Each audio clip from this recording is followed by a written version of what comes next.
Германија има голем економски придонес на Балканот, но со последната објава дека планира да земе околу 50.000 неквалификувани работници, таа станува економски непријател на тој регион, оценува бизнисменот Горан Рафајловски. Германија во овој момент е најголем непријател на цел Балкан.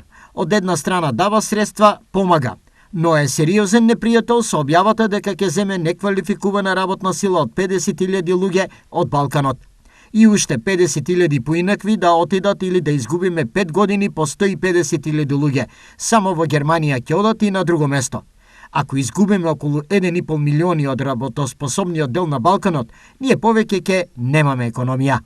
Изјави Рафајловски. Овој потек на економската суперсила воопшто не е добра вест за нашата економија, која и така веќе долго страда за работна рака. Ние имаме и низок наталитет, и старење на нацијата, но и одлив на работници, а немаме прилив на работници од надвор.